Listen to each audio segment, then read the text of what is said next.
Ja, vi kører bare fra etter kveld. Tog en gang så kjøtt, langt om mann har skiftet etter, så etter møte. Ja, jeg husker om en dag Jesu etterkom, du vet det. Til jeg husker man sånn, det er om, man ser nek tøyer tekken, og det man særlig nek opp til sin av til tøyer, og kanskje etter minne til ære tøyer, men det sier som holdt til nekka som tja øyne for en Guds badne som brennende og som elsker Jesus, det gleder seg til å søtte han, altså, og at det her lunches til hånden at han skal komme, det alltid måtte være naturligt, og det undrar en mengan man tåsar vi folk til at det virker ikke som de hugsa det i høver til å glede seg til det, og de tryggvande folk, og de hugsa bare hva de alle seg gjør. Ta alltid man for en planta over her, og for ut i andre dyr, at det avdugar til hver hjärsta ta det ikke rett vent alltid. Så at jeg har fast avgjort en dag at hos om til hesvirna. Ja. Så jeg har tidligere sendt noen punkter, skrivet noen ting nye som kom til meg, men la dem først bli sammen. Jeg har Jesus takk at vi kunne samle sammen etter og tøyne navnet i det. Takk for ditt lyft om til at det som tvei, eller tro, eller tår, eller trutjer savner sammen tøyne navnet.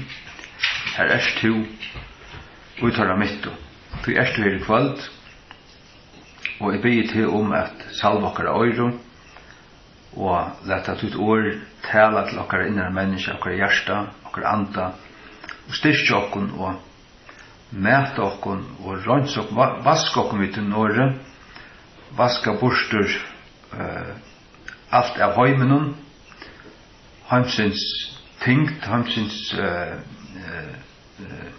sorger, og let okkon hava egne rattstidleie og fokusera inn og til avia, og at ein dag skal du komme atter, vi trykker til at han der narskast hvordan vi der, det vet vi ikke, men det ser ut som at det kom til ferie at komme nok så kjøtt. Det var ikke til, det var ikke ferien, det var ikke til.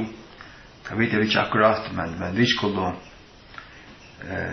ta vi suttja tingene begynne at henta, ta sier til at skulle tidse opp til at okkara endeløysing narskast.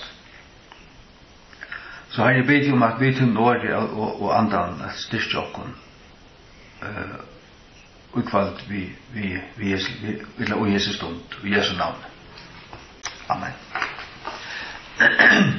Ja. Jeg har skrivet her lyfte, altså lyfte om Jesu atterkommer. Opprykkingen, jeg skriver opprykkingen, ikke borsterykkingen, til at King James sier at we shall be caught up. Og tog har vi skrivet, eller tog stendet først King James, vi skulle være riktig opp. Tog det opprykkingen.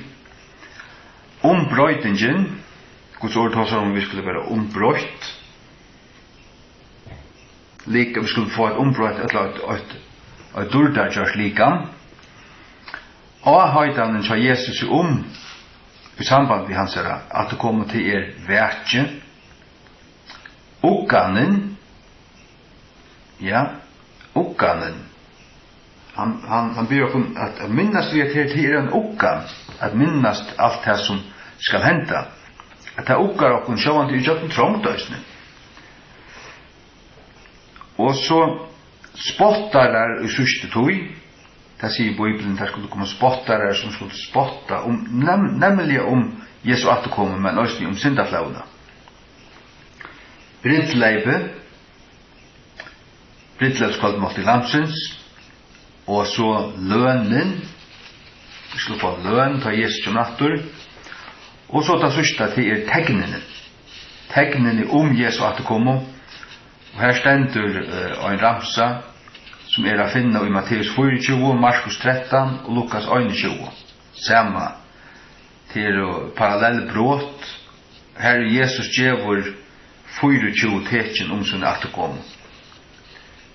Ja, så jag har tidsit teg ur Markus 13, men teg standa teg som oss i hine brotten. Hvis vi takkar det første, lyfte fra Jesus sjálvun til at han skulle færa borstur, og så skulle han gjøre opp et sted til røyer og komme og takk okkur. Johannes 14, 8-3. Lät ikkje tykkare hjärsta vera eureppa, til tryggva av god, tryggvi òsyn av meg. Og i fægersmunds hus det mange rykmanns hus. Ta vær ikkje så, vil de ha sagt tykkun.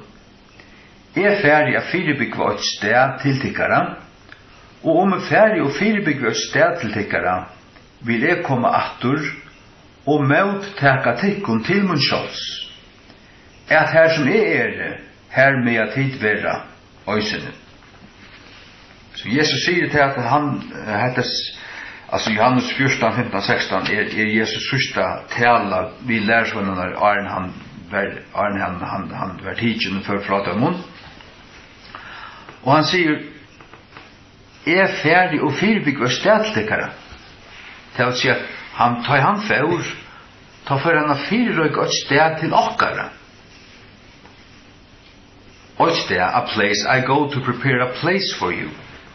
Og Hebreerbrevet tåsar at han har fyrirrøyga som det stender King James, a city, en boi.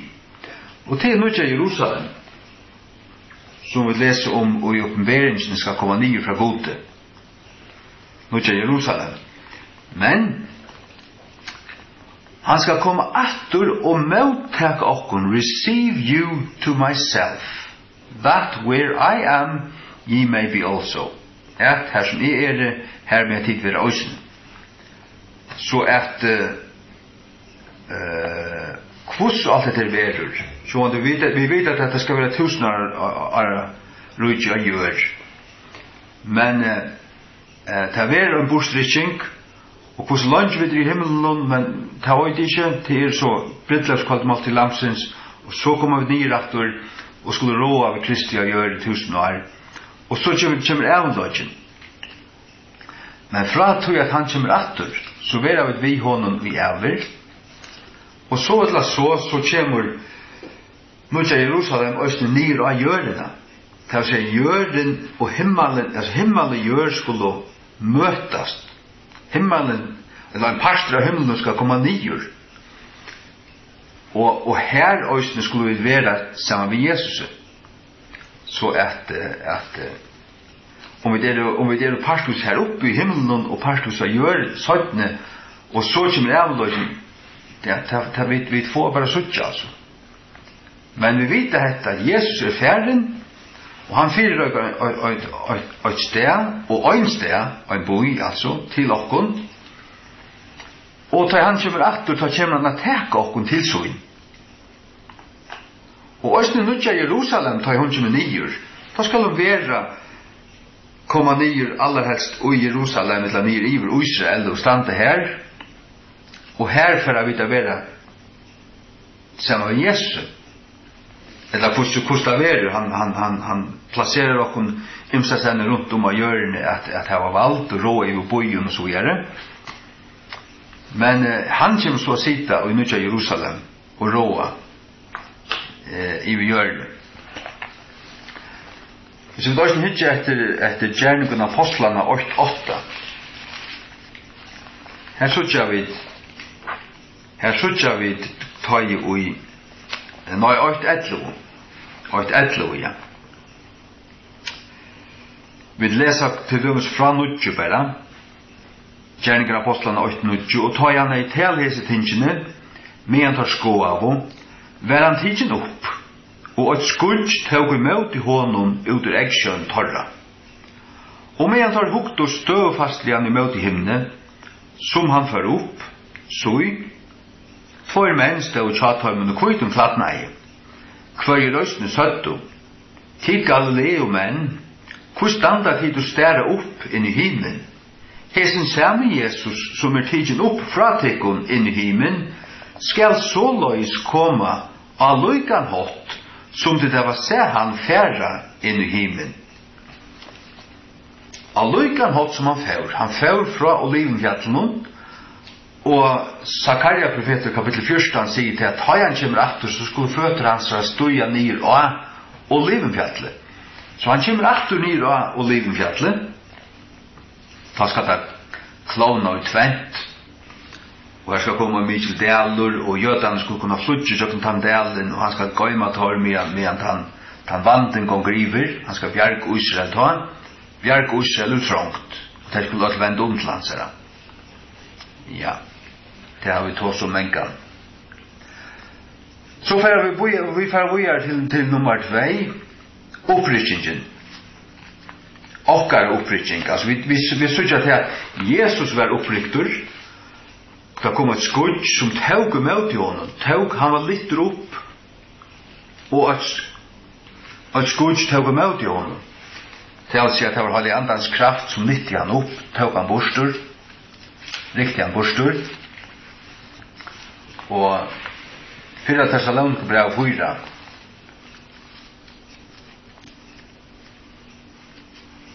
Thessalonikerbrev 4, 13 til 18. Her skriver Paulus, men jeg vil ikke haft tykkene veldig avvitande brøver, vi vil ikke ha tøymon som sova, at det styrke ikke enn til en så ære som er omga veien. For at vi trykker at Jesus døye og røys atter, enn til så tøyrøysene som sova i Jesus, vil godføre vi honom. For at dette sier vi til tykken vi år i Herrans, at vi som av løyve, og være verande fra medkomme Herrans, skulle ikke komme fyrre enn tøyr som sova. For at Herren sjálfur skal støya nyer fra himne, vi har en råpe, vi rødt høvesangelsins, og vi lurer gods, og til deg og i Kristus skulle rysa fyrst. Så skulle vi som av løyve og etter, være rikt opp saman vid tøymon og i skudjunon, at møte Herranon og i luftene. Legg merke til. Og så skulle vi være tja Herranon, kvarsvegna trøste hver annan vi hesun åren. Halleluja. Så helt til å definere det stikket om opprykningene, at vi som at vi som hans herre, vi som Jesus her, at vi som tryggva som stendur vers 14, at vi om vi tryggva Jesus døy og røys atter, det rett og definerende om okkon, vi som tryggvande. Enn så tøyrøysene som sov i Jesus, vil godføre vi honom. Halleluja. Og her synes vi i vers 15 at Paulus, som det ser ut, råkner vi at Jesus får komme kjøtt.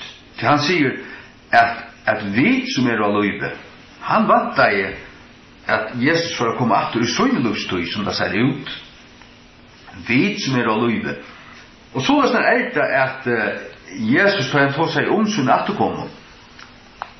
Så det høyla så sett opp, så åra, at all kristen, så Jesus får, her var vantat her, nu får Jesus kjøtt å komme, nu får Jesus kjøtt å komme.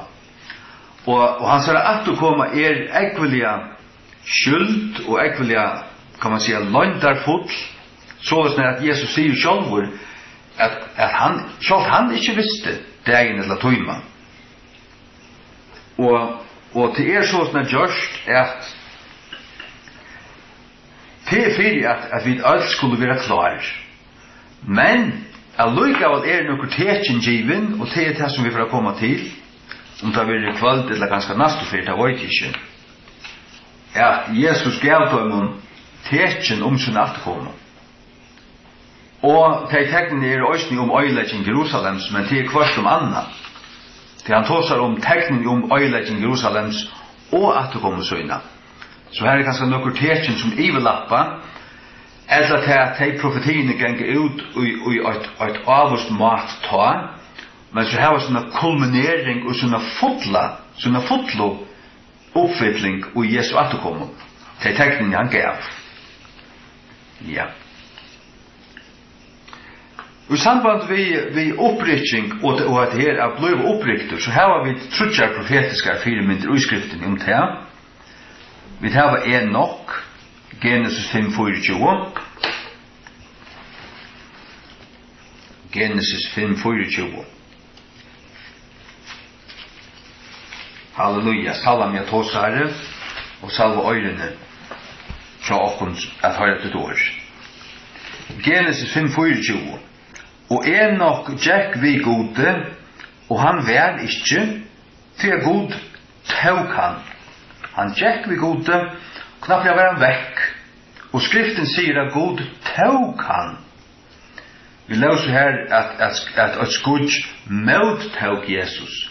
Og vi leser her i 4:4 at vi skulle være rikt opp. Det er lojtigt alt. God tåk han, at skudj mot tåk Jesus, og vi skulle være rikt opp. Men det er egentlig alt det samme.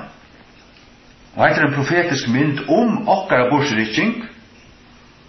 Og så har vi dørsene Elia, i 17. kongabok 2. 17. kongabok 2, 11. Og det er bare også, som tar en før og fram og taler av, at så i ta byrstes en vagnur av elde, og hester av elde, og ætskilde tar boar suntur, og Elia før opp vid en kvirlevinde inn i himmelen. Ja, en vagnur av elde og hester av elde, eldren Guds kraft og Guds stort, som øystene relaterer til skudje, etter alt, etter lyser alt høylig andan, bei skudje og sin eldren lyser høylig andan, men øystene at heter et ekfær, heter et ekfær som teker han, og han får opp i en kvirlevinde. Det vil si at det hender kjøtt. Det hender kjøtt, og det er så ikke øystene tar vi kom ut i 4:15, når vi skulle være ombrott, og i øynen egna brakte. Det hender kjøtt. Ja. Halleluja. Og så er det Jesus i Markus 16:19. Markus 16:19. Hvordan han fører til himmels.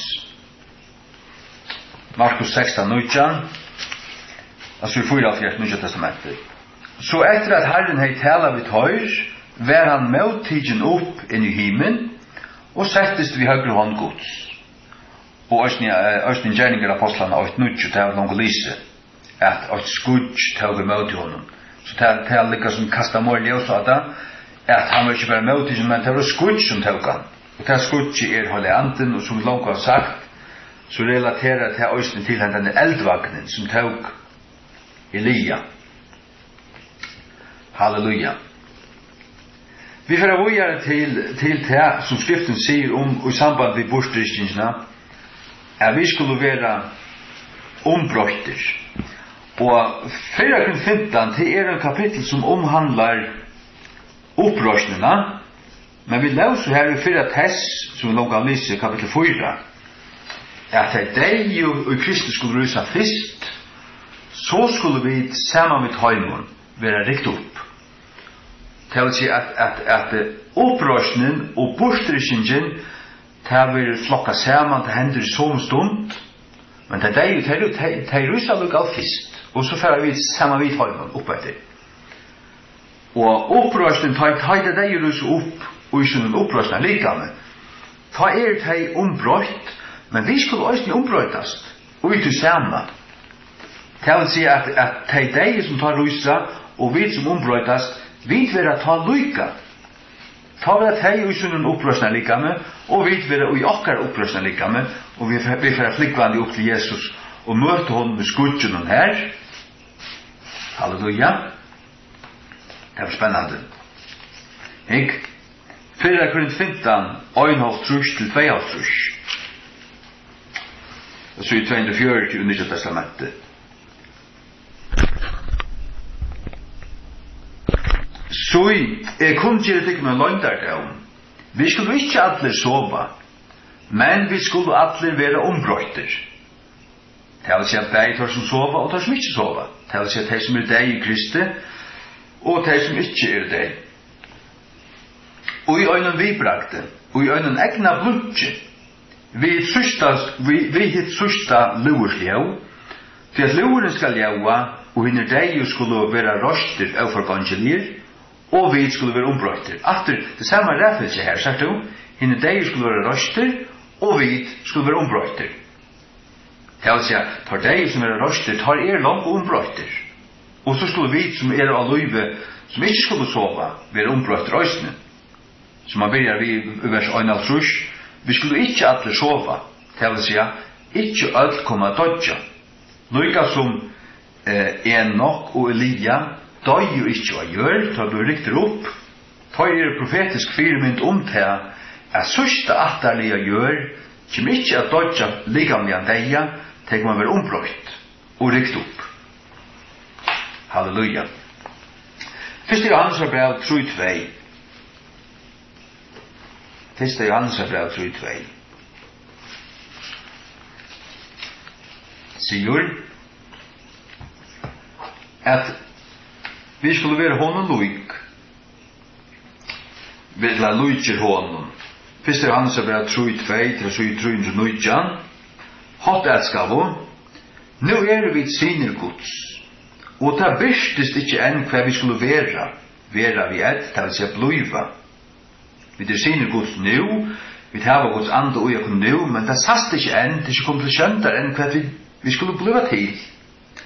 Men vi vita at hva han skal bestast, skulle vi være loikir honom, tog at vi skulle sutja han som han og fyrir kunne sutja han som han og tåla til må vi være ui okkara opprørsna likame, okkara durdar gjørda likame, som det stender i 4:15, at stjøtna blir av fra stjøtna i durd, og det blir så i vannhøyre, og det ryser opp i durd. Så vi så okkara jæreska luiv, vi har djeva opp okkara egna luiv, og fylgja Jesus i stegen, djeva hånden okkara luiv, og det som vi hesta, det evet luiv. Og det tror jeg at han har kjøpt okken, har goldet for okkara synder, men stjøtna blir av stjøtna og dård, så sånn at men han som kommer til å lyse bjerstast, det var sånn Jesus sjølver, men vi skulle være noen lyser, det vil si at og i samme klasse eller samme slæge av likame, kan man sige. Lika som Jesus, han gjørdes medvur, da kom han lyker okkon, og han døye, og røys opp atur, og det var hans fysiska likam, det var ikke et annet likam, men tar funnet han ikke inn i gravhusen, det likam som her var gjerra, det var røyst opp og ombrøyt, så det sånn at tar som sau han, kjente han ikke atter på denne veien, tar egen måte opplettast, for at det var han, da kjente han ikke atter på denne veien, tog at alt skal bank, alt svar, og alt sår til vi er på en eller annen måte, durda gjørst og fiksa, kan man sige. Allikevel trygg vi og faktisk sier at som jeg sier Jesus at han hever svar i hånden og det har flere seg som han har vurst seg fire at han hever svar i hånden og ærestem. Ja. Så fører vi videre til nummer 4 her. At Jesus gjør okken en avhøytan atter og atter, og i samband med sin atterkommer. Og så vi det eneste som da viser seg at de kristne mest opptidsen av og trettast og lenka vanar til verda primit eller post.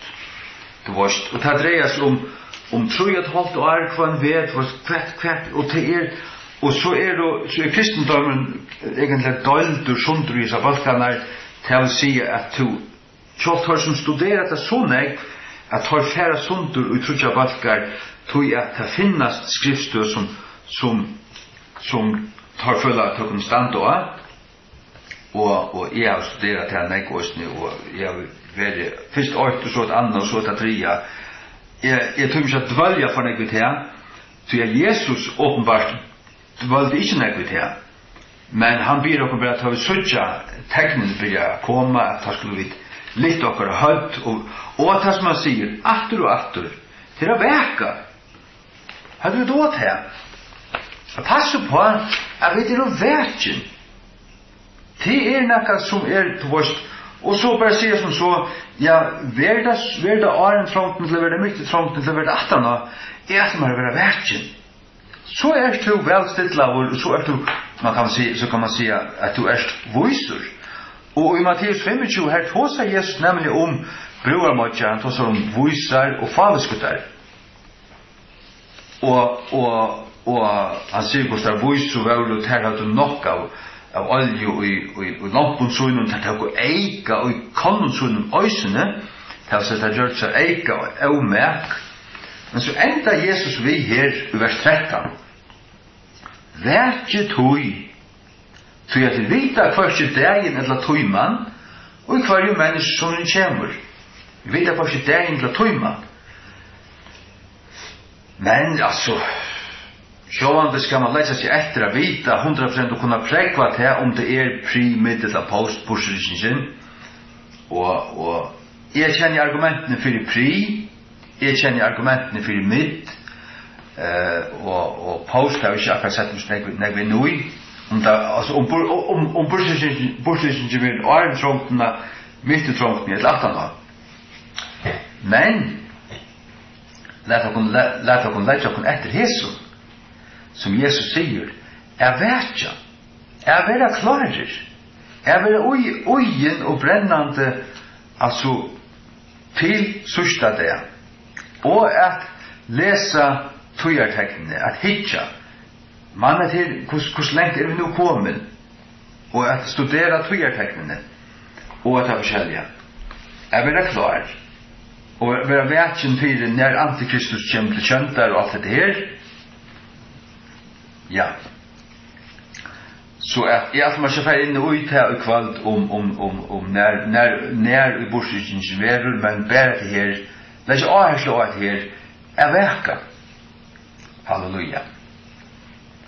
Ja. Og så det her at det som vil legge avherslig av at og tvøymon førun verda sagt til at tidje fram at det okkan uthøy at Jesus skal komme atter og teka oppen til søyn. Det vi da langt å lyse der til 4:4-8. 4:4-8. Ja. 4:4-8. Hvers vegna trøste hver annan vi hessen åren, vi løste Johan. Vi får trøste hver annan vi hessen åren. At dette skal hente.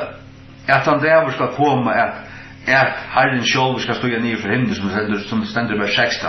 Vi en råpe, vi rød høvesangelsens, og vi lurer gods, og det deg og Kristus skulle rysa fyrst. Så skulle vi som av løyve og etter, være rikt opp sammen vidt med skutjen at møte Herren i luftene. Og så skulle vi være tja Herren, tja honom, with him. Hvers vegna trøste for annan vesen åren. Og kanskje det så i råkne vittigjøsene, at hette trøsten, tog at vi tar bruk for trøst.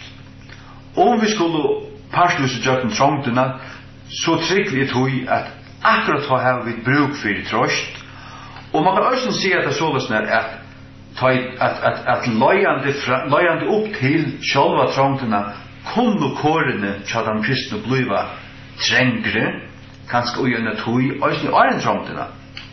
At det så blir såles at vi kanskje være rikt opp åren trångtene, så kanskje komme til å løye trångte likevel. Ja.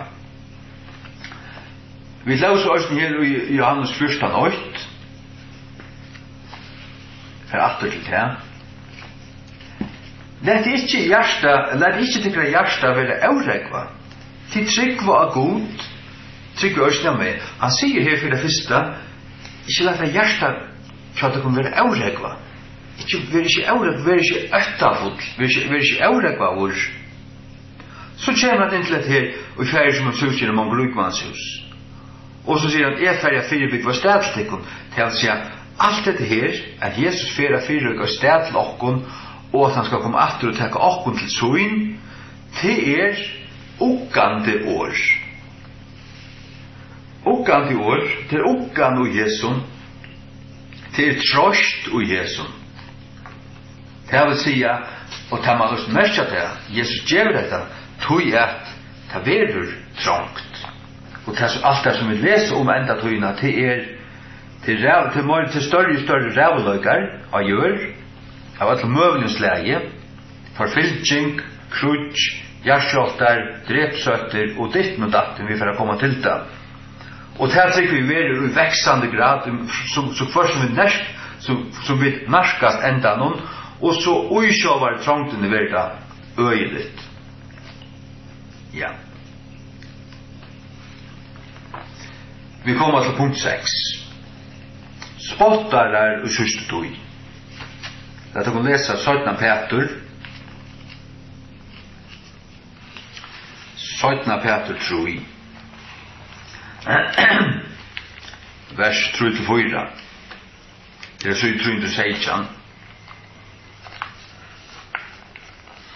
Vitande hetta fyrst at det skulle komme og i den sørste døven spottarar, gengande etter sunnen egnu listun, og sigande, hver fyrjåttanen om han skal komme? Hver nu fyrjåttanen om han skal komme? Så jeg stujan fedrane sovna og halde öll ting av fram som det var fra byrjanen av skapanen.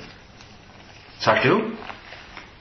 Det skulle komme og i den sørste døven spottarar, gengande etter sin egen listor. Men de skulle vite, de skulle kjenne til fyrjåttan om Jesu kom, og til det som de skulle spotta. Ja. Men de skulle genge etter sin egen listor. Og til nekka som Østene Paulus skriver om til Timotheus, og i 17 Timotheus, at i sørste tog skulle være våsammar togir, 17 Timotheus 3. Og i sørste døven skulle komme våsammar togir, til menn skulle være elskare som sekna sjåls, agindar samer, reiparar, hukmauger, godspottarar, av høyrelinje møte foreldron, av takksamer, vannhøyleir, utan naturligan alsk, sottmalabrøtarar, falskir akararar, ausærstøylir, harlir, vannvirarar av tøym som gauer, svøyjarar, framloppner, opplåsner, elskarar av njautingun, møyr enn elskarar av gode. Men så stendet det, her var det en form av godligløyga, men avnoktande kraftene av honom. Så sier han, fra slukun vent borster. Det er akkurat som om at alt dette her falskaslega han lyser her, at det kommer litt opp hætta med kristne og være i middel til kristne og i sommer møynihøyden, det skal ha en form av godleløyga og skjer og skin, men det er bare lauter. Men det skulle avnokta kraften av hånden av hverjon av godleløygan. Det vil si at det skulle ikke liva godliga, det skulle ikke være gerarar årsins, men bare høyrarar, og ikke akta det som året sier, og han sier fra sluken vent borster. Jeg har det undan fra tøymen. Ja. Som det stender også i vers 6, alt tog lærande, og aldri fører for å komme til kunnløygan om sannløygan. Og lære, men ikke komme her til å skilja sannløygan og øya sannløygan til fullnær. Og som det også stender i vers 8, men av spiltun hoen, at og rekingar vi vujande trunne. Det vil si at de skulle ha narskast trunne, de skulle ha steg og i trunne, men de skulle være rikner atur. De skulle være rikner atur. Atur rekingar vi vujande trunne. Hette er altså sørsta tog som skal være etkjent av oss nere. Hvis du nu atur færa til 17 Peter 3, gengande etter sin egen liston. De skulle genga etter sin egen liston, og de skulle spotta. Jeg har sett her, jeg har vært vittne til det her, man frøyest i hvor man ser tøyert hegn, og man lufta det vi av som tryggvande falskje, og de vil ikke høre et årtal av Jesu attergången. Slett ikke spent, eller interesseret i et eller annet neka som helst. De spotta det bare, de sier hatt vi har stjønne, eller for forskjellen, er så ikke henda, og jeg vil ikke høre et år om at det er, og bla bla bla. Hva sier man? De gleder seg ikke til Jesu attergången, og vil ikke høre neka som helst om det at kanskje stender Josens merke lukk om hjørnet. Og man har hørt akkurat i tøynden at nu er nekva røtter oppi om til at de skulle avskaffa penger og ta vilja til at de snakker om at få akkurat i håndene og bruke håndene i stedet for. Men det er pura ondser deg. Vi vil ikke høre om det. Det er spottar det. Og torrfæra sånn det blir verre. For som så sånn nu, er så kaldt og ikke interesseret av Jesu at det kommer nu. Og tar så trångt for å komme, og til at ta det blir trengelig, verre. Så kan det kjøtt enda vi at trofært av være som øyne av sånn kaldt og som har skjer av godleløyga, men av nok av kraftene, og som tar i point og Jesus kommer bare stendig spottar. Så at jeg vil høyde av det som erstandslykur at takka Jesu år til ettertekter om å være verken. Ikke være anslykur spottare som Guds år tåsar om for å komme sørste tog, men være en hitjen bruarmodj. Være en hitjen bruarmodj, og tog kommer vi nå til brittleide. Matteus 25:13. Halleluja.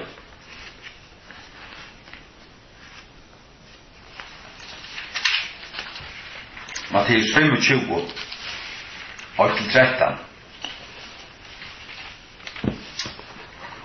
Ta skal kongadømme himmens være lukten av i tøtje jomfruer, som tåg og lampor søgnar, og føre ut at møta brukømmene. Brukømmene Jesus, jomfrugvanar, og vid, kyrkjan, som og skulle giftast til Jesus, for en som atter. Og 5 tåra være voisar, og 5 faderskutar. Helten av kyrkjen skal være vois, og helten av kyrkjen, da jeg sier kyrkjen, så er det samkommand som holdt, skal være faderskut. Ter som være faderskutar, tåg og lampersøgnar, og tåg og olje og visser. Men innar vois og tåg og olje og i kannonsøgnon, saman vi lamponsøgnon. Det vil si, og i lamponen vær olja, til at lampen brent. Så er en lampa, hun har olje i seg. Men der du kanner omframt lampen her. Det vil si at der du olje bæg i lampene og i kannonsøgnon. Medan brukømmeren dralaie durva og tar atlar og svau. Så brukømmeren kommer drala, det kommer drei ut, og det var rævlig ringt at halda seg vekande til endans. Og det stender at det sånne atlar. Må det ikke hende at det er sånne. Halt med vekande har Jesus, og halt atlun som bia og brennande, halt akkom vekande i Jesu navn. Og vi midnatt var et råp gjørst, så i bryggameren kjemur, færre til det ut av møte honom, ta ris og alle til jomfrukanar, og trimma av lampur søgnar. Og innar favskut og søtte vi innar voiso, gjev vi okkuna oljutikkara, tog at okkara lampur og sløknajar. Så det var sløknar til tøymon. Jeg må så heita brent og armen. Og hvordan kunne det brenna? Jo, her var olje i lampen. Så det var sannar bror, det var sannar jomfruer. Det var ikke brent. Det var ikke haft eld da. Så hadde det haft halv i andanøysene. Men det var det slakna. Men innan vi sværa og søtto, og så, at det ikke skal være noe mye til okkun og tikkun. Men færre til heldet til torra som selja, og kjeipe til tikkara sjåls. Og medan tar fåru at kjeipa kom bryggamren. Nu kommer han. Og ter som var bonar fåru inn vid honom til brydleide.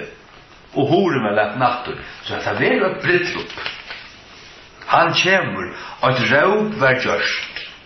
Hva er det ta råpet? Vi lauser om det her, og i 4:4. Det er råp. Herren skal stå igjen i en råpe. Og vi rødt høvesåndsins, og vi lurer gods. Her står 3 ting. Skal jeg lese det etter? 4:. Dette samsværer vi han skal komme. 4:4.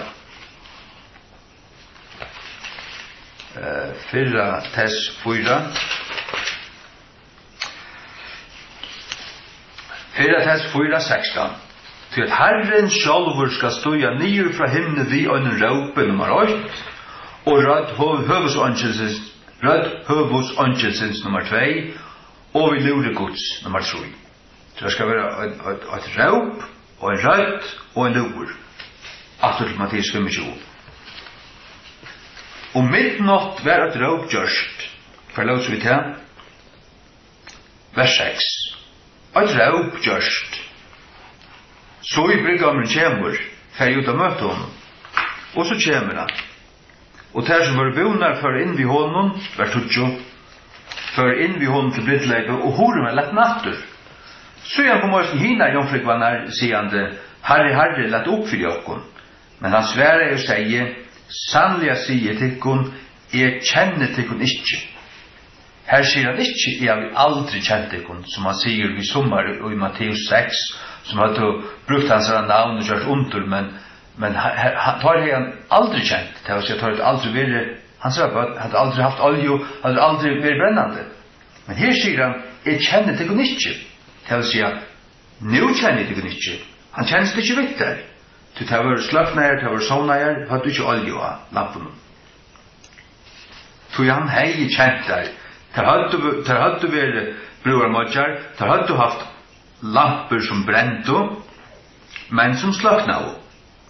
Og der fikk ut ikke brenne atter.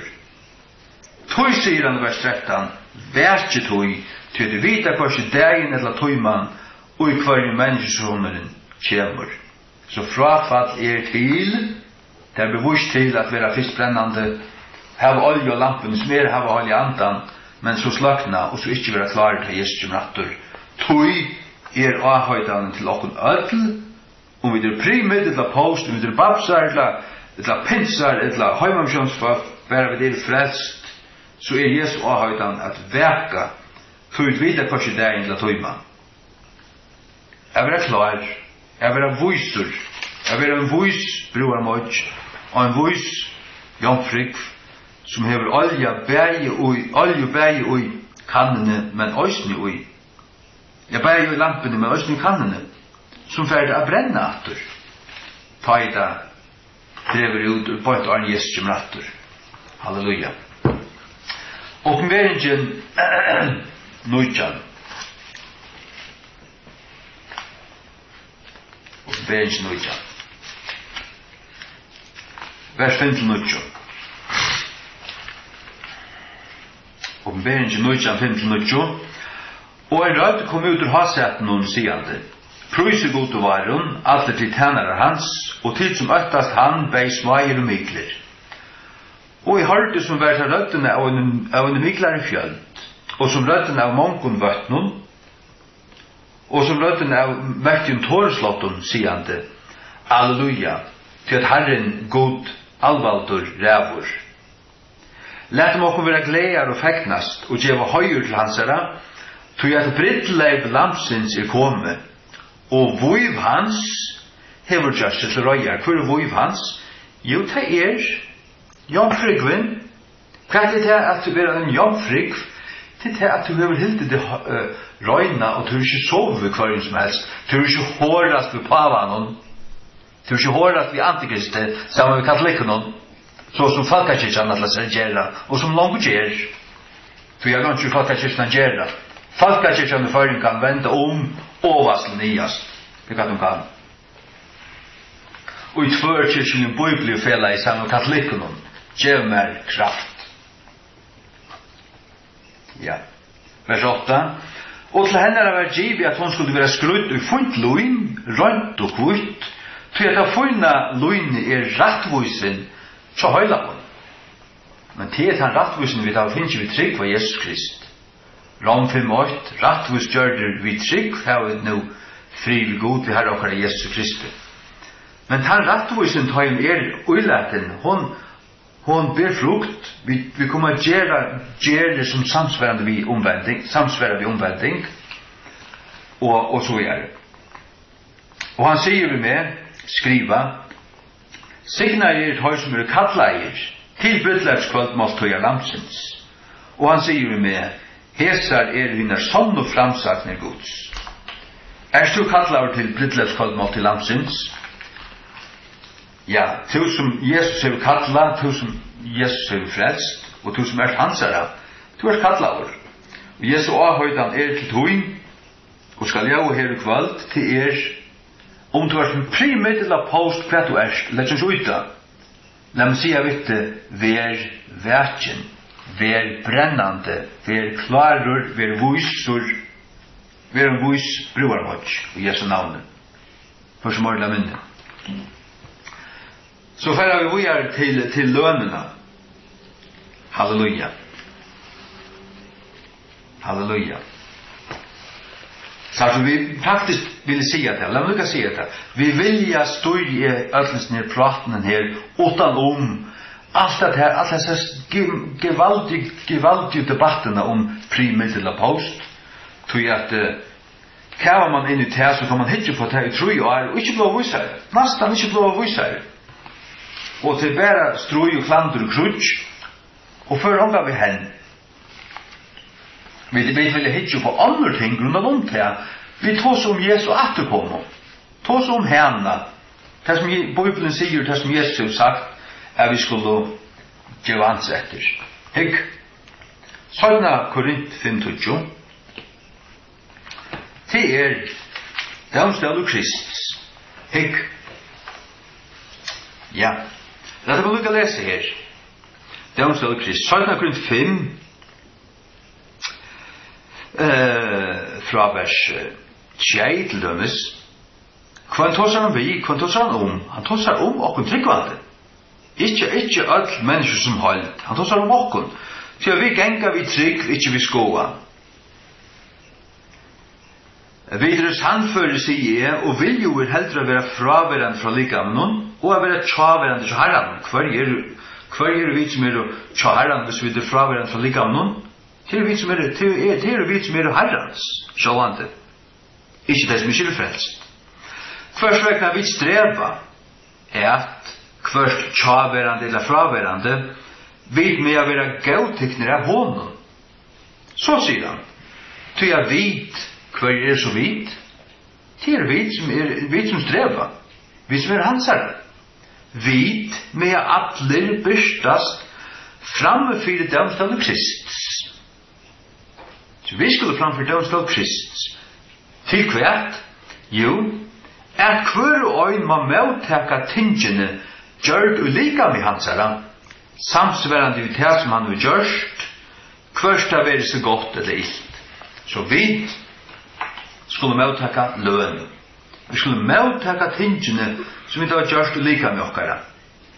Vi skulle få løn. Og henne får vi framfyr domstad Kristus, til å si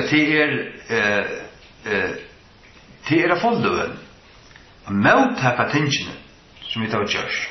Det vil si at du fyrer det som vi har gjørst, skulle vi få løn. Ikke dem som så, men løn. Halleluja.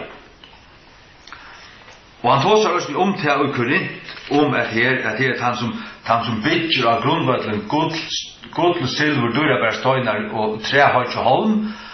Da skal hans løn være brent opp. Så vi skulle ikke bygge av det jæviska, til det var brent opp. Men vi skulle bygge av det evige, for å få evige løn. Halleluja. Ja. Halleluja. Lukas 9. Lukas 9.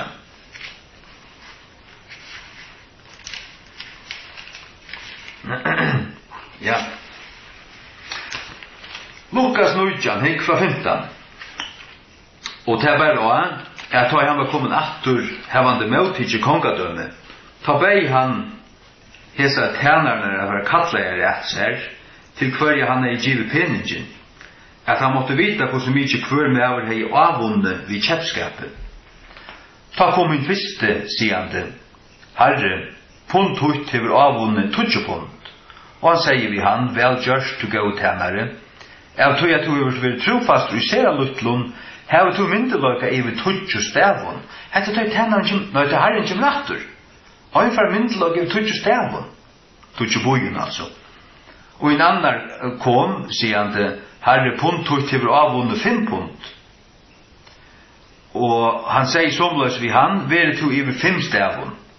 Og en annan kom, siande, Herre, soi, her pund hutt, som jeg har gømt, lagt nyer fyrir i en borklæge. Til at jeg økteist til, av til at du en strengur med avur, til at du opp til at du øyleis nyer, og hestar til at du så eist. Og han sier vi han, ur til negna munni har ville døma til du vonde tænare. Du visstest at jeg var en strengur med avur, tekkan du opp til at jeg øyleis nyer, og hestande til at jeg så eist. Hvor gavst du ta ikkje mun pening inn i bankan, at vi munna komme og jeg måtte haft kraft mot egna vid rento. Og han sier vi tar som stod tja, tætje fra hon punte, og djeve til et landsras med 20 pund. Og da skjøtte vi han, Herre, han hev 20 pund. Til det sier tikkun at hverjum tog som hever skal være givet, og fra honom som hever ikkje, enn til at det som han hever skal være tidje borste fra honom. Men hæsar munna futjendar som vil du ikkje at jeg skulle rydje i tøymon, før i hyar, og bæne tøymon framfyr mer. Ja. Her til det, vi får løn, og i mån til det som vi tar virka. Og greva vi nyer okkara gav, og ikkje bruka hana, så får vi onka løn. Og så vil det tidje fra okken til som vi kunne finne, og det vil giv en nøren. Ja. Så var det litt til. Ja.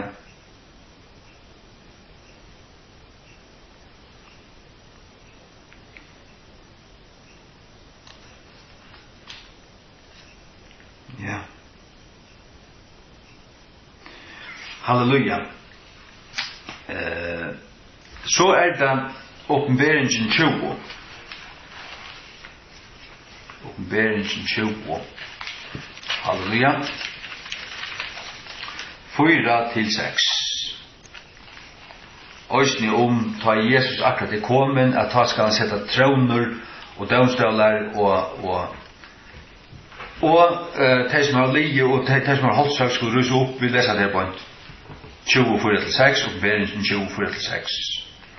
Og jeg sa troner og tar sett oss på at her og domor var givet høymon og jeg sa saler tar det som var holdt høgter for Jesu vittnesbord og for Guds år, og som hadde ikke tilbyr djøre, og jeg hadde myndhansere, og jeg hadde hadde møtidkjansere merke oppe endersøyne, etla i hendersøyne, og tar levd og rådd ved Kristi 1000 år. Tar levd og rådd ved Kristi 1000 år. Og så her ta Lukas 9, at ta han kjemer, så skal han kjeva sommen at råa iver bøyen, 20 bøyer, 5 bøyer, 2 og en annan, han fikk åndsje. For han er ikke virka fyrir sin herra. Så at som frelst og finnes tennast for herra, noen vil trofast og i som han vil givet der. Som finnes negv, vi ikke skal være kraft av der. Som finnes minne, det vil minne kraft av her. Men virka med det hvor og i vungar herra tons. Halleluja. Og du slipper å råa ved Kristi 1000 år. Vers 5. Men resten av dem deg og lønna ikke attur, for en de 1000 åren var fullført. Hetta den første opprøsningen. Så her henter hun, og i samband med Jesu at komme, han kommer her, hetta første opprøsningen. Ja. Signaur og høylaur han som er lot ut i første opprøsningen, til tog at de som har lot i første opprøsningen, til det frelste. Og signaur og høylaur han som er lot i henne. Av sløyken hever en annar deg en omgang mått, men tar skulle være prester så gode og kristne, og skulle råa vi honom 1000 år. Halleluja. Ja. Vi færa vojar til det sørsta. Punkt 9. Hikk. Matteus 24, Markus 13 og Lukas 21, vi får ikke lese det. Det jamsett brot. Du kan lese det, du som har lust. Les Matteus 24, Markus 13 og Lukas 21. Det jamsett brot, som løsa tegnene og i tøyene rundan øyelegging Jerusalems og i Arafjers. Så at det byrjar vi at tar standa vi Jerusalems mur, tar sig hikker seg veldig støynene som muren her. Og Jesus sier, det er ikke støyner litt etter av støynene som skal ikke være rivet nyer. Men i Matteus 24, her spyrir jeg hva tegnene øyelegging Jerusalems og atterkommetøyna og enda veraldarinnar.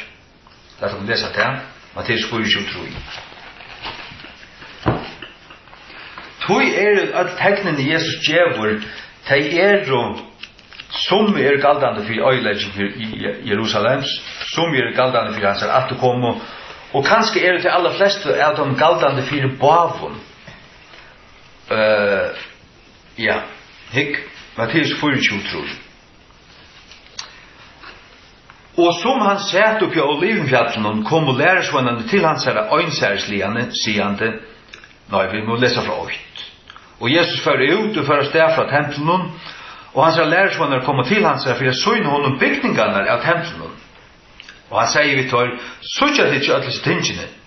Sannlig jeg sier til ikon, det skal ikke være etterlaten her støyner oppi av støyne, ein støyner oppi av øren, som skal ikke være kastet av nyer, når hendet det, og i år av fjers, da romerne kom nyer og brände Jerusalem, godlig i tempelen og smelte i, og rann i mittel støynene, og tar brot og kvann støyn sunter fra øren, for å få fætter til godlig.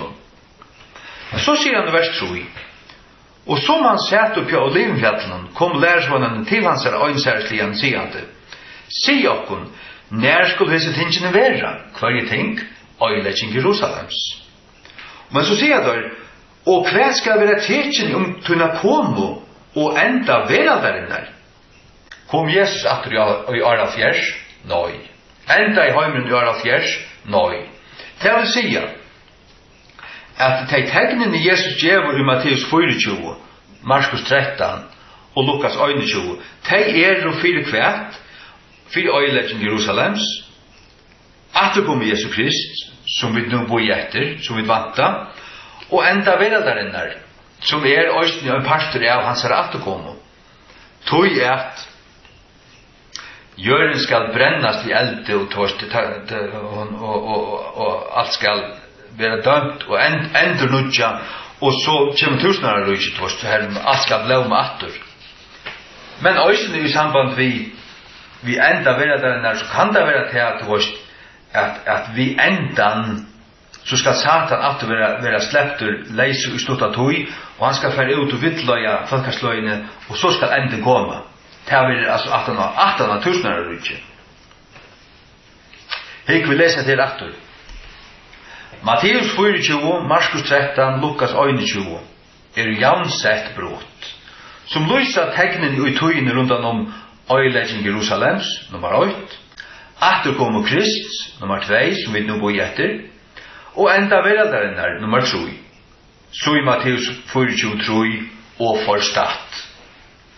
Som jeg av tegnen kunne galda for i 8, kanskje 8.003 mån, som for i 2, som for i 3.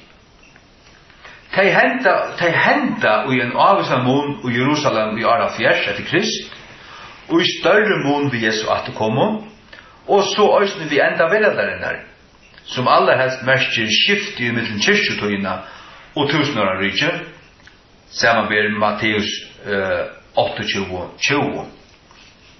Her Jesus sier, viktig kun alt til enda veraldarinnar. Så enda veraldarinnar øysne enden av hans her tøyene vi nå liv og ui, som kyrkjetøyen, nøyetøyen.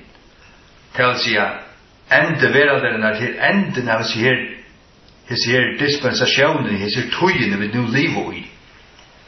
Som også vil kalla ende veralderen Ikke endelig endan av tusenårrujnen, men møvelige øysene til. Ty ta skal Satan aturfære ut av vittløya folkesløyene. Så i oppenberingen 22. Han skal ha bonden i 1000 år, og så skal han være lostur i et stutskøy ved endan av tusenårrujnen, og han skal fære ut av vittløya folkesløyene i aturtøy. Så det kan omfatta til øysene. Hikk. Hesen listen i 24 teknen om Jesu atterkom tidsen ur Markus 13. Lett dere ha Markus 13 oppe. Markus 13. Ja. Det så lukket til om vi skulle ta og lese alt. Og vi skulle bare ta og lese teknen i jøkken til alt jeg har snøggast og ruddeligast og rattast bare gjørst her, ta gjerra vi nu i Jesu navn. Markus 13. Og som han fører ut ur tempelen, sier øyne hans lærersvån vi han, mostare, sutt hver støynar og hver bygningar her Men her i Markus 13 sier han bare, for Jesus så bort og tås av ugjere, sagt du. Men du måst stilla hetta stikki parallelt vi Matteus 24 og her fast du til oppenberingen at hetta hevur øysene vi Jesu atterkommer a gjera. Tog vita vi til. Vi lesa. Og sværande sier Jesus vi han, sarst du hesar mykle bygningar, der skal ikkje være etterlaten ein støyner oppi øron, som skal ikkje være rive nyer. Og som han sett opp på Olivenfjallen iver av tempelen, spurte Peter og Jakob og Johannes og Andreas han, øynsærslige. Si okkon nær skulle disse tingene være, og hva skal være tekene, ta i alle disse ting skulle være oppfylt. Så her nevner det ikke hans atterkomme, men vi vet at her fra Matteus 24 at hans atterkomme nekka som han øysene har tås omvittar, og som øysene omfatter disse teknene her. Ja. Og sværande tøymon byrja Jesus a sia, ansi etter at ikkje nekkar med vår vittløye tikkun. Ty a mennesker skulle komme i navn munnen siande, Kristus, og skulle vittløya monk.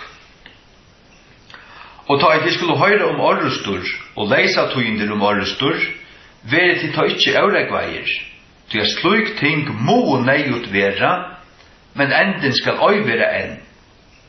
Ty a tjau skal røyse møte tjau, og kongadømme møte kongadømme, og der skulle være hjertskjoltar av imsunstøvun, og der skulle være hungersneier og aufrier. Hese og byrjanernar til føingar sorger. Men anse etter tikkun sjolvun, til at skulle djeva tikkun opp til råa, og i synagogen skulle til være varter, og til skulle være ferdig framfor stjøtnarar og kongar for munna skilt, til noe vittnesbord i møtetøymon.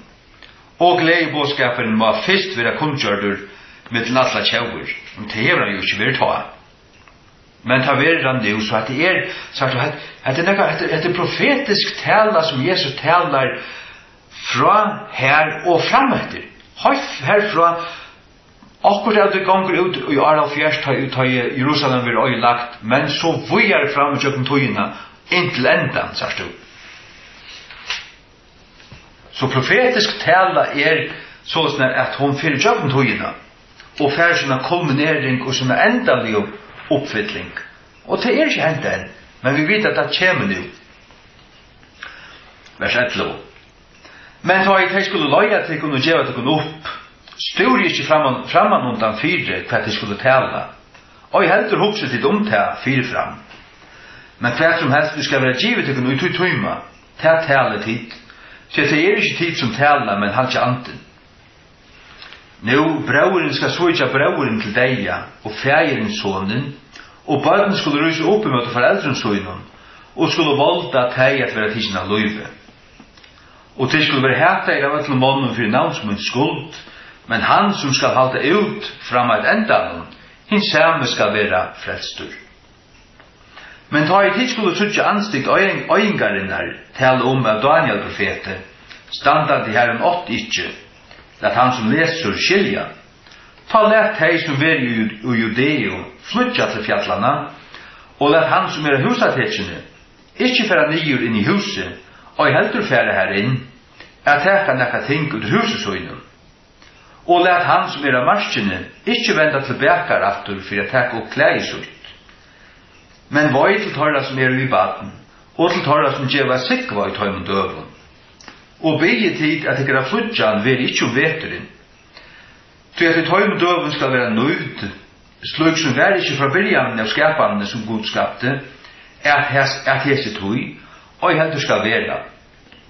Og heldur skal vera vi et tal seg bluiva i framtiden. Og utan at Herren hei stitt tørdeanar, hei ikke holdt være frelst. Men fyrir henne utvalgte skild, som han har utvalgt, hever han stitt deanar.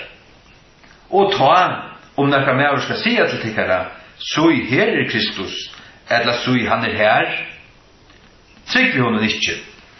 For falske kristar og falske profeter skulle stå opp, og skulle sunna tekje noe under, for jeg tøla om det var møveligt, sjalt henne utvalgte.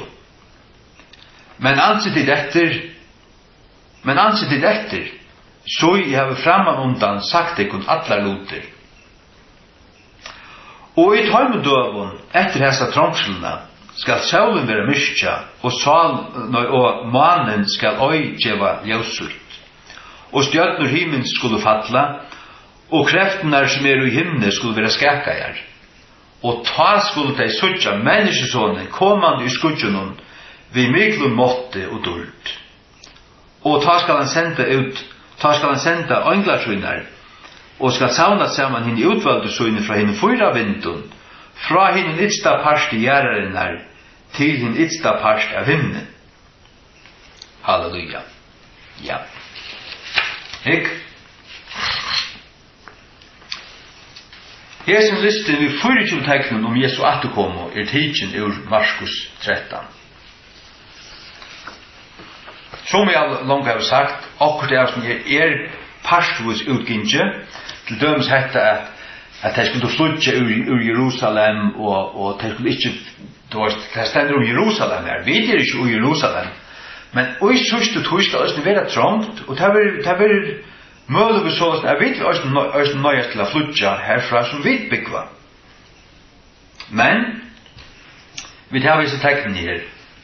Falske kristar, vers 6. Orrustur, og leisa tøynder om orrustur, vers 6.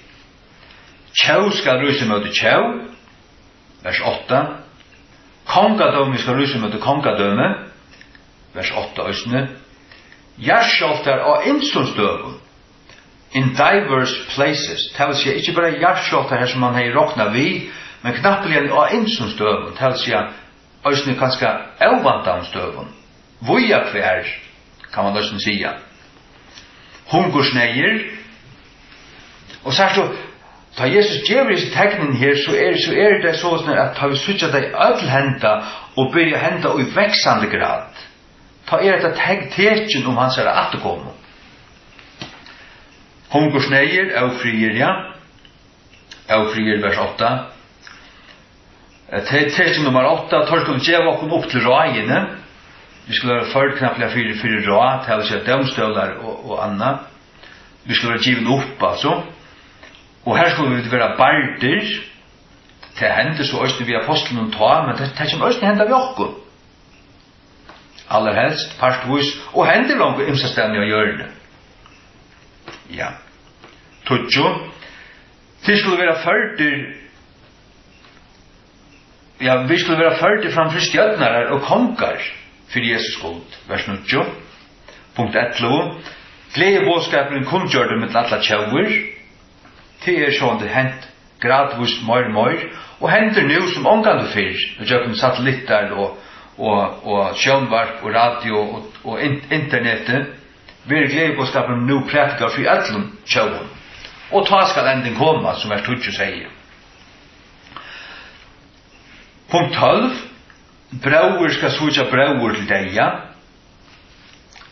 Mølvis orsaka ossni av du veist at ta antikrist støyri kjemur at ta du veist hvis du ikke fylgjer av som tinkum så vil du meldaur og det hender langt nu samband med korona at folk gjør på en annan opp du veist og så vil man teachen og alt det her du veist men det slik ting kommer veksa og fægir skal switcha son 13 14 bøtten skulle rus opp mot foreldrensøynum det vil si bøtten skulle være avløyen som foreldren det stender røysten som er tøyartetjen og sånn at de måtte just tro i 2 det har vært langt å lise avhørlig møte foreldren stod her det er tøyartetjen og det er sånn vid som aldri fyrir at bøtten ikke akter som forelder 15 vi skulle være hætta i av alle måneder for navns Jesus god Heimren kommer snart å hæta deg kristne mer enn kan du fyrir 16 Anstikt øyengarene skal stande i tempelen. Det vil si til antikrist, han skal sette et eller annet opp i tempelen, og sånn at Thessalonikerbrev 2:4 stender til at han skal selv sette seg i tempelet, og lyse til at han er god, og kreve tilbyen.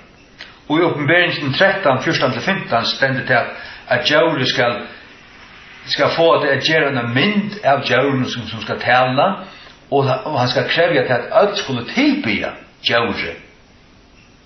Og han skal være til at djauret har sett i tempelen som jødene skulle endrebygge i Jerusalem, og at det har vært kraft at tilbyene skal være av tog og omgånøren, og tilbyr du ikke til så vil du drypen. Sagt du? Seijan det vil være nøyt slik som ikke vær så han byrja vera der enn her, vers 19. Og i Daniel 12:8 stendet at det skal komme slik trångt som aldri er vært fyrir. Og det er trångt der det var Jakobs. Og trångten er særlig for Israel. Men hvordan jeg vet som kyrkjan kommer at oppleve av henne om det vil ikke, eller parstvis, ganske 3,5 år, eller alle, det får vi til suttja. Men det som Jesus sier, mer enn nek annet, det er at vi skulle være verken og klar, uansett. Vi er klare, vi er verken til Jesus at det kommer. Ja. Og punkt 8, det er vittløying om Krist, vers 21, dette vil lukka lese til atter. Og ta om nekka mever skal si til tikkara, så her er Kristus, eller så han er her, trykk vi om nikkje. Du veist, hver boi jeg vidt etter, vi boi etter bortstrysingsene. Vi boi etter okkara ombrøyting og opprøstning av dem deg jo. Så hvis onkel sier, nu er han i øyemørsen, eller nu er han i kømeren, eller kom her er han, eller han sitter i Vatikanen, så trykker vi det iverhøver ikke. Det vi vet hva vi boi etter bortstrysingsene, eller opprøstningsene, og opprøstningsene. Halleluja. Ja. Nøytjan, falske kristar, vers 22, lest her. 20, falske profeter som syna tekjen under, atter vers 22. Tekjen nummer 21, det er saulen skal være myrkja. Og 22, mannen skal øytjeva ljøsutt. Det er sender øysten tja profeten under gamla testamentet, til dømes tja Joel, at undan hinnom mikla deg i herren skal saulen være myrkja. Så det her vil tøyart hetjen at alla hjørna kjem saulen være myrkja. Vi tås ikke om saular myrkjeng, altså vi tås om saulen skal simpelthen djevast a lysa orsaka og en løren. Kanskje av en atomkrutje, kanskje av en stor elgåse, men det vil være tøyartetjen bort åren han skal komme. Og så 23, stjøtner himmel skulle fatla. Det var start hos som et meteoritt her, men jeg tykker sjølver tog til sjølver stjøtner som kommer å fatla ur kvalversen og nyra hjørna. Bøkstavlig, akkurat som Bibelen sier. Og så 24. Krefterna som er i himne skulle være skakajar. Det var en risting. Og da leser vi om i Åpenbaringen at det skulle komme så stor hjärs, det ska komma så stor hjärskjolt att alla de stora städerna skulle falla, det skulle inte finnas mer. Allt ska vara lagt. Og ta skulle de suttja menneskene komme i skudgen om vi miklen måtte og dult. Alt annet her. Halleluja. Så vi har vi ser 24 teknene at hitje etter og vi har vært som 4. Og som langt har sagt at de vi vujtja parstvus har halvfjers, men kulmineringen, fullføringen og oppfyllingen av dem i samband med Jesus at det kommer og enda vera der inne. Halleluja. Dette må be sammen.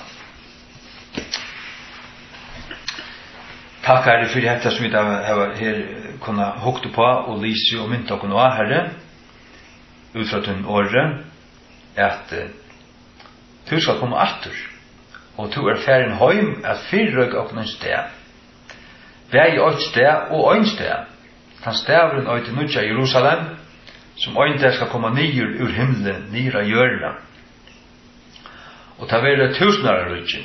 Og vi kommer at komme fram for tvinn domstel Krist, at få endregoldet til som vi har gjørst og i likamnen. Og ta være en opprøst, og i samband med ta være en borstrykking, ta være til du kjemur, og ta være et ombrott og et dårdalikam, som vi kommer være i tusenar rydgen, og ta dårdalikam være loika som tøyt som kunne genge utjøkken vekker, og som kunne kvarva og suttjast atter, og som ikke var et andaligt likam, til det var et fysiska likam som var opprisen. Tar sjau det ikke inn i grøvene, det var opprisen. Og det var slukt likam vid få, og kommer råa vidt her i 1000 år av hjørne, og en dårdar tog av gjør, som skal være ans og løyv fra Tamundeio, som Romerbrev 11 tåsar om, ta i alt Israel skal være frelst, det skal det være som løyv fra Tamundeio, for alle hjørna, og ta være en dårdar tog av gjør, og ta være paradistilstander, og så at han at jeg også tekur evanlogien vi, hver vi vera tata vøytisjen, men vi vera fra tøy at vi vera rikt opp, vera vi vidt her ever som det stender, og vi fyrir Thessalonike bra 4. Så skulle vi vera sammen vidt her ever. Halleluja. Hjelpboken her fram alt, evansak for i avskoan, for samføring vi hava, om vi halda til at vi vera rikt opp arentrångtene, mitt i trångtene til 18 trångtene. Jeg vil ikke fokusere på 3,5 år morgen minne, men jeg vil fokusere inn på alt som du lærer opp om at det at vi i ødlomføren trykker på borstrykkingsene, at vi i ødlomføren trykker på og samført om opprørsningene, til at de som nok at det rettelig alvorlig. Men 3,5 år morgen minne, det så til. Men Herre, at vi klar, og vi klar, så vi klar til færre tjokken trångt. Og ta vil være okkanar åren i okken kær, vi vite til, ok, nu færre vi tjokken trångt. Og Antikrist han her, vi bare tjokken ikke for hånden, vi vil ikke tilby hans mynd, vi takker ikke hans merke, og så vet vi til at det det mest av leisje muligvis tror jeg holdt, og så vi klar kvendt det, og øysene klar til å lette det kjoppe høtt, og så det ruttler lykka mykje. Men vi vil ikke tilbya til anstikt han setter opp i Jerusalem, og krever at heimeren skal tilbya, til at egentlig er til en tilbyan av drekanen. Dreken stender at han fyrt her, og det vil jeg ikke tilbya. Vi tilbyr av tær og tær av løgna, og det tær vi bor etter, og han som vi bor etter av suttja, han vi naklamerker, og han skoiner, og tar vi suttja til, tar skulle vi være til løg, vi kommer ikke være i okkara deilige likame, vi kommer være i okkara opprørsna likame. Hjelpåkene her var alt det til for eia, og ikke gløyma nekka av det, være grundiga, grundfester og i sannløkans åre og i sin høyld og ikke vittlast Og ikke være vittløyt kvart av svika profete, eller svika Kristus, eller falslæro, eller nøkron, men av egne grundiga og vel sett inn at det her Jesus. Og være vekkande, inntil han det du kjemur, i Jesu navn. Amen.